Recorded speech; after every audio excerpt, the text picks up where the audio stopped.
तो हेलो दोस्तों, तो हम लोग पिछले वीडियो में पढ़े थे अनुपात। ठीक है, इस वाला वीडियो में पढ़ेंगे हम लोग समानुपात के बारे में। ठीक है, समानुपात जो होता है वो चार राशियों के को दिखाता है। कितने राशियों दिखाता है? चार राशियों। जब दो अनुपात आपस में बराबर होती है तो उसी को हम लोग क्या कहते हैं? समानुपात के नाम से जानते हैं। ठीक है, तो इसमें देखते हैं क्या लिखा हुआ है। चार राशि में से जब पहली राशि दूसरी राशि का अनुपात तीसरी और चौथी राशि के अनुपात के बराबर हो तो वो समानुपाती कहलाते हैं या कहलाता है। ठीक है, तो ये हो गया क्लियर हमारे पास कि दो अनुपात, ठीक है, अगर आपस में बराबर है तो वो क्या कहलाते हैं? समानुपात कहलाते हैं। और समानुपात को जो सिंबल होता है यानी सूचित कहता है, तो दो अनुपात को एक साथ लिखने से क्या होता है? समानुपात का निशान बनता है। ठीक है, चिन्ह बोल सकते हो उसको। यदि दो अनुपात जैसे A/B तथा C/D बराबर हो, ठीक है, क्या हो? बराबर है, तो उसको हम लोग क्या करें? A/B प्रोपोर्शनल C/D के रूप में लिख सकते हैं। यानी प्रोपोर्शनल को ही क्या बोलते हैं? समानुपात इंग्लिश ही है। ठीक है, हाँ, अगर एक और चीज है, जहां पे समानुपाती है, ठीक है, वहां पे हम लोग क्या है? बराबर लिख के बना सकते हैं। जैसे यहाँ पर क्या है? A/B proportional C/D। ठीक है, तो इसको हम लोग क्या लिख सकते हैं? A/B भी लिख सकते हैं और इक्वल टू कर देंगे इसके, और C/D लिख सकते हैं। ठीक है, इसको क्रॉस मल्टीपल करेंगे तो AD इक्वल टू BC। ठीक है, तो ये चीज भी क्या है? इंडिकेट करता है। ये एक फॉर्मूला के रूप में कभी कभी सिद्ध करने के लिए इसको यूज करते हैं हम लोग। क्या कि बताइए, जो दिया गया संख्या वो समानुपात है या नहीं है, तो उससे हम लोग ऐसे चेक कर सकते हैं क्रॉस मल्टीपल कर। ठीक है, एक और चीज है, यहाँ पे जो दिया गया इसको बोलते हैं प्रथम राशि। ठीक है, इसको बोलेंगे द्वितीय राशि, और इसको बोलेंगे तृतीय राशि, और इसको बोलेंगे चतुर्थ राशि। यानी चारों का नाम हो गया प्रथम राशि, द्वितीय राशि, तृतीय राशि और चतुर्थ राशि। यानी कंटिन्यू ये नाम है सबका। हाँ, इसी में से किसी एक को क्या किया जाता है? एलिमिनेट होता है, यानी गैप रहता है, उसको मान निकालने के लिए क्या कीजिए? इस फॉर्मूला का यूज करते हैं। यानी कहेगा कि तीन राशि दे देगा और चौथा राशि नहीं दिया रहेगा और कहेगा समानुपाती है, तो उसको हम लोग क्या करते हैं? ऐसे निकाल सकते हैं। आगे देखते हैं, ये जो दो है क्या बोलते हैं? बी और द्वितीय राशि और तृतीय राशि, इसको मीन बोला जाता है। क्या बोलते हैं? मीन, यानी बोल सकते हैं मध्य राशि। क्या बोलते हैं? मध्य राशि बोलेंगे। और प्रथम राशि और चतुर्थ राशि है, इसको बोलते हैं एक्सट्रीम बोलते हैं। क्या बोलते हैं? एक्सट्रीम्स बोलते हैं। एक्सट्रीम से मतलब होता है अंत्यंत राशि कहा जाता है। क्या कहता है? अंत्यंत राशि कहा जाता है। ठीक है, तो आगे इसमें समानुपाती से रिलेटेड कुछ फॉर्मूला है, उस फॉर्मूला को देखेंगे। इसमें कुछ है नहीं, देखना है सिर्फ कि ये फॉर्मूला जो है, जैसे मान चलिए यहाँ A/B समानुपाती C/D है, तो इसको A/B और C/D लिख लेंगे, और इसमें से जो राशि हमको नहीं पता है उसको फाइंड करेंगे। ठीक है, तो जैसे मान चलिए इसमें क्वेश्चन दिया है, जैसे X/7 समानुपाती 14/2। ठीक है, ये दिया गया है। बोला जाएगा कि x का मान निकालिए, तो x का मान कैसे निकालेंगे? हाँ, इसमें कैलकुलेशन करते समय देखिए कैसे करेंगे। ये जो है रेशियो, तो इसको ऐसे रेशियो लिख देंगे बटा, इसको प्रोपोर्शनल है जिसको बराबर देंगे 14/2 लिख देंगे। क्लियर, इसमें कोई डाउट नहीं है। इसको कैलकुलेट करेंगे तो कटने वाला है तो काट देंगे आराम से, और फिर x है इधर बटा में तो जाए तो गुना में होगा। ठीक है, 7, तो x इक्वल टू 49 हो जाएगा। एकदम आसानी से बन गया है। हाँ, एक चीज है ध्यान रखना है कि जो भी हम लोग मैथ बनाते हैं उसमें बेसिक कैलकुलेशन आना चाहिए। जैसे ये तो बनाने तो लिखने तो आ ही जाएगा, लेकिन यहाँ पे क्या मल्टीपल होगा, क्या डिवाइड होगा, वो अच्छी तरीके से आना चाहिए। नहीं तो यहाँ पर लिखने के बावजूद भी बनाने नहीं आएगा। बहुत सारा बच्चा है, इसको क्या करते हैं, देखेगा 7 14 दिख रहा है, सिर्फ काटने से मतलब रखता है। ये ऐसा नहीं है कि किसको काटना है, इससे बहुत कम ही बच्चे जान पाता है जल्दी। ठीक है, तो ये कोशिश करना है कि हमको किस राशि को कहाँ पर काटना है, वैसे जाना है। यदि बहुत सारे बच्चे देखते हैं 7 है, ये 7 के टेबल में है, तो आसानी से काटे, जबकि ऐसा गलत है। काटने वाला है वहीं पे काटेंगे जहाँ से नहीं कटने वाला वहाँ पे हम नहीं काटेंगे। क्लियर, ठीक है, ध्यान है। तो इसको अगर मान से डायरेक्टली बनाना हो तो याद रखना है कि जो एक्सट्रीम होता है, क्या होता है, एक्सट्रीम प्रथम और चतुर्थ राशि, एक्सट्रीम जो होता है उसका गुणनफल, ठीक है, और इक्वल टू मीन्स का गुणनफल आपस में बराबर होता है, आपस में बराबर होता है। तो x का मान निकालेंगे तो क्या होगा,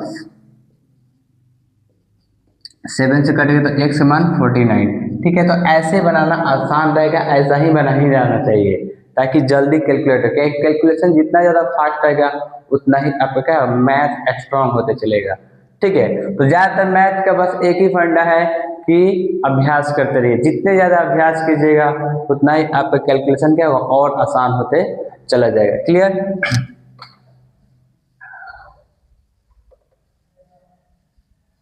ठीक है। तो इसमें एक बहुत सारा फॉर्मूला है जिसे हम बताते हैं। ये तो प्रथम राशि ज्ञात है तो निकाल, द्वितीय राशि नहीं रहेगा तब क्या करेंगे, जैसे मान लीजिए 7/x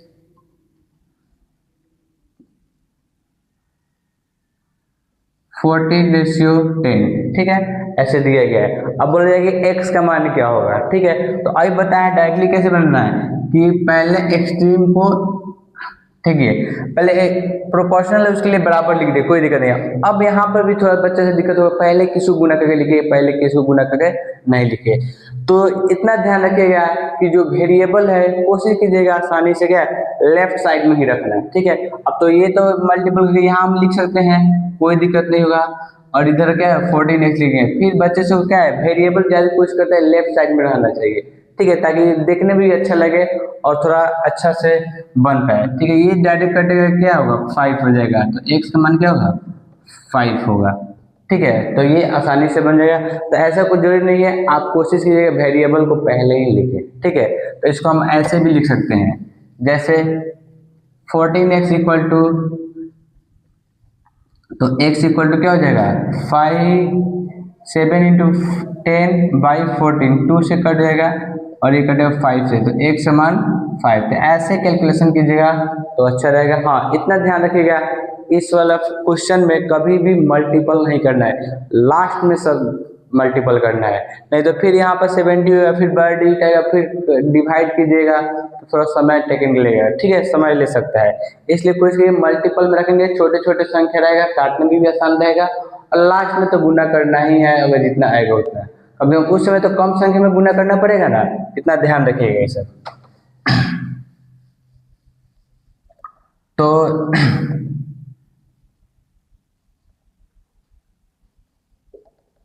अगला है जैसे यहाँ पे तीसरा पद नहीं है, तीसरा पद निकालने के लिए बोले, ठीक है। तो यहाँ पर 42 देते हैं। क्लियर, तो बताएं क्या कि जो प्रथम है और चतुर्थ है दोनों गुणनफल द्वितीय और तृतीय गुणनफल के बराबर होता है। तो द्वितीय और तृतीय को पहले लिख देंगे 21x लिख देंगे और इसको मतलब 7 इंटू 42 लिखेंगे। तो x इक्वल टू, अब यहाँ नहीं गुना कर लेंगे, हम मल्टीपल फॉर्म में ही रखेंगे, ठीक है। 7 इंटू 42/21, ये कटेगा 2 से, तो x का मान हो जाएगा 14, ठीक है। तो इस तरह आ जाएगा क्या 14 आ जाएगा आंसर। तो बढ़िया, प्रथम पद वाला भी क्वेश्चन दे दिए, द्वितीय वाला भी, तृतीय, अब बचे चतुर्थ पद वाला, ठीक है। तो इसके बाद अगला जो देते हैं चतुर्थ पद के लिए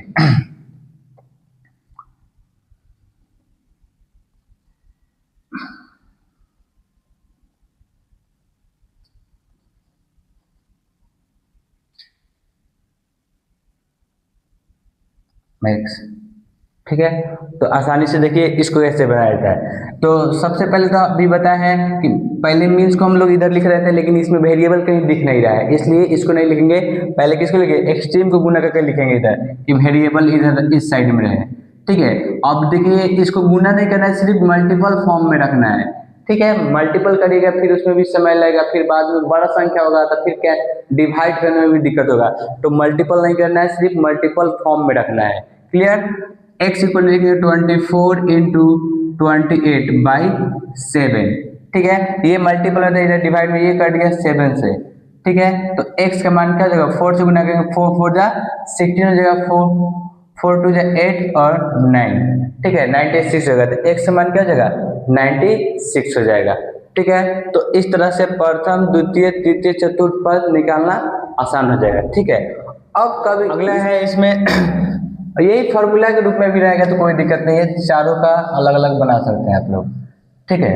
तो अगला क्या है, लेकिन हम बता देते हैं कि कैसे रहता है। जैसे A ratio B proportional C ratio D हो गया, क्लियर। अब यही इसी में कहेगा प्रथम पद, तो प्रथम पद निकालना है तो इसके लिए क्या करेंगे, पता है कि ये दोनों आपस में गुना होता है, तो गुना तो वन साइड में रहेगा, ये दोनों आपस में गुना होगा तो बी इंटू सी के बटा में डी चल जाएगा, ये प्रथम पद हो जाएगा। द्वितीय पद बोलेंगे चाहे राशि बोल सकते हैं, ठीक है, राशि, ठीक है, द्वितीय राशि, ठीक है। तो द्वितीय राशि के साथ कौन है, तो सी रहता है, तो हमेशा ये दोनों आपस में मल्टीप्लाई करेंगे, ए और डी बटा, ये हो जाएगा बटा में, सॉरी ये गलत है, हाँ हाँ ठीक है, सही सही है, ए डी अब बटा क्या हो जाएगा, द्वितीय राशि तो सी इसके साथ होगा। बस इतना ध्यान रखना है कि जो आपस में गुना रहता है उसमें से किसी एक को निकालना है तो किसी एक को डिवाइड में रखना पड़ेगा। तृतीय राशि, तृतीय राशि क्या हो जाएगा, तो तृतीय राशि जब यही बचा है तो फिर से ए डी अब बटा क्या लिख देंगे, बटा में बी लिख देंगे, ठीक है। चतुर्थ राशि, चतुर्थ राशि, तो चतुर्थ राशि निकालना होगा तो क्या होगा, बी सी बटा क्या लिख देना होगा, ए लिख देना होगा, क्लियर। तो ये सभी फॉर्मूला है, इसी तरह दिखाई देता है, कोई भारी बात नहीं है, बस इतना याद रखिएगा दो आपस में जो मल्टीपल रहेगा और जो दूसरा अनमल्टीपल रहेगा उसको बटन दे देना है, आराम से फॉर्मूला रटने की कोई जरूरत नहीं, सिर्फ समझना है, ठीक है। क्वेश्चन को समझने से अच्छा उड़ाना सीखिए, कैसे उड़ता है क्वेश्चन, ठीक है। तो आगे देखते हैं, ठीक है। तो इसमें एक और है फॉर्मूला, मैंने बहुत सारे फॉर्मूला है, एक और हम बताते हैं इसमें, जैसे बोलेगा ए तथा बी का मध्य पात निकाले, ठीक है। तो इसके लिए क्या करना होगा, कुछ नहीं है, बहुत आराम से बनेगा, इसको कोई दिक्कत नहीं है। सिर्फ मध्य समानुपात बोलेंगे, मध्य समानुपात इक्वल टू रूट अंडर, जो दो राशि रहेगा वो दोनों का रूट अंडर कर इंटू कर देना है, ठीक है। इस टाइप में कुछ जैसे बोलेगा 9 तथा 16 का मध्य समानुपात निकाले, क्या लिखेंगे, मध्य समानुपात equal to root under 9 into 16, ठीक है। तो यहाँ पे गलती मत कीजिएगा, गुणा का कर, ठीक है। आराम से ये जान रहे 9 भी परफेक्ट स्क्वायर है, 16 भी परफेक्ट स्क्वायर है, तो इसको आसानी से बाहर निकालेंगे, 9 निकलेगा तो 3 हो जाएगा और ये 16 निकलेगा तो 4 हो जाएगा, तो आंसर हमारा 12 हो जाएगा। कितना भी बड़ी बड़ी संख्या रहेगा वो परफेक्ट स्क्वायर रहेगा, नहीं तो सिर्फ इतना ध्यान है कि परफेक्ट स्क्वायर नहीं होगा तो कुछ ऐसा फैक्टर होगा उसको जो बगल वाले में रहेगा और वो दोनों मिलकर परफेक्ट स्क्वायर का रूप ले लेगा, ठीक है। तो इतना आसान है। जैसे हम एक और एग्जांपल देते हैं उस टाइप का, ठीक है। जैसे मान के लिए 50 तथा 72 का मध्य अनुपात, ठीक है। तो 50 तथा 72 का मध्य अनुपात है, तो क्या करेंगे हम लोग, तो मध्य अनुपात क्या हो गए 50 इंटू 72 लिखेंगे, ठीक है। अब यहाँ पर परफेक्ट स्क्वायर का नहीं है 50, लेकिन 50 इंटू 2 25 इंटू 2 लिख सकते, फिर 72 का 36 इंटू 2 लिख सकते, तो ये तो परफेक्ट स्क्वायर है, ये भी परफेक्ट स्क्वायर है, तो ये 5 हो जाएगा और ये क्या हो 6 होगा, और ये दोनों है सेम, ये जब भी 2 मिलेगा तो ये तो 4 हो जाएगा, 4 का परफेक्ट स्क्वायर क्या होगा 2 होता है, तो इसका कितना आ जाएगा 60 आ जाएगा, कितना आ जाएगा 60 आंसर आ जाएगा इसका, ठीक है। तो इतना आसान है, क्वेश्चन को इस तरह से बनाएंगे तो जल्दी क्लियर हो जाएगा, ठीक है। ये नहीं कि पूरा संख्या को ले गुणा करने कोई गलती नहीं करना है, आराम से बनाएंगे आंसर आ जाएगा, ठीक है। तो आगे एक और है इसमें क्वेश्चन टाइप देखते हैं, ठीक है।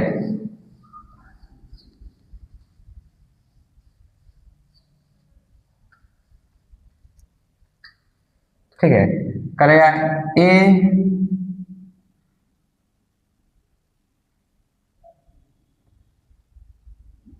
तृतीय